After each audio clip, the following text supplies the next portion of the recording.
Okay, we all know that this is not my normal kind of content. I've come from behind the camera. I'm here, I've arrived. But I know that I need to start doing more video responses, so let's get into this. So the answer to your question is no, I've not done anything covering this, but I'm going to cover it today. Now, I can't sit here and tell you what it was like before I got a diagnosis, because I believe that I've had it since I was a teenager. I'd say approximately about 13, 14 years old, going to the doctors, constantly complaining, my legs are hurting me, I've got severe backache, my feet are hurting. Guess what? I've got growing pains. But you're going to go with it. This is what the doctor said. We believe her. I'm at that age. I'm growing. Okay, fine. And then I got to the age of 20. I've had Mia. I had epidural when I was having her. But because I've given birth, the pain got worse. The pain was giving. So here I am now. We're going back to the doctor. This pain, it's horrific. My back is absolutely killing me. Oh, you've had an epidural. That's where it is. You'll get over it. Again, it's the doctor. We're going to believe her. Why she's going to be wrong?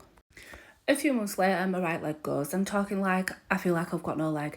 It's very, very painful. My leg keeps going. I've gone back to doctors. Now I have sciatica. Give us some sciatica. But now we know that actually I don't have it. But again, the doctor said, so we're going with it. And at that point, that's when she gave me gabapentin because it is for nerve pain.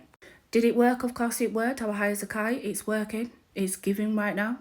So I continued like that for years. I can't say I was fine. I wasn't fine, but it was manageable.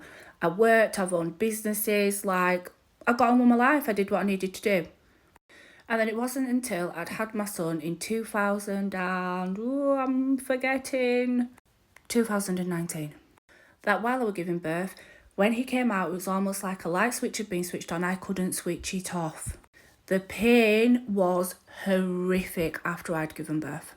My back, my legs, my feet, but then I started experiencing the muscle pain. From doing my psychotherapy, I now know that giving birth to him were a trauma, and it was kind of like the last trauma that my body could take, hence the reason now why I believe I've got fibromyalgia, and I've always had it.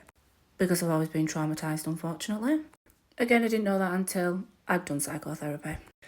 Anyway, moving forward, we're back at the doctors. I'm telling her, do you know, I'm not leaving. There's something wrong with me. This is what's going on. Her answer was, we're going to refer you to a rheumatologist. Now, to me, a rheumatologist is for arthritis. I don't have arthritis. Why am I going there? But we went with it. I got there. We all know that fibromyalgia is a diagnosis of elimination. They did all the tests. Guess what? There's nothing wrong with me. And when I say that there's nothing wrong with me, I mean like on paper compared to the tests that they were doing. She then rang me up, give me a diagnosis of fibromyalgia. At that point, I didn't know what it was, never heard of it. Obviously, when you get a diagnosis, you then start doing your research. And I'll tell you now, I've never fit in a box so well in my life. And I do, 100%. I don't care what anybody says, know that my fibromyalgia has come from trauma. If you'd like to go a bit deeper into it, I really can. Let me know if you want me to do a part 2.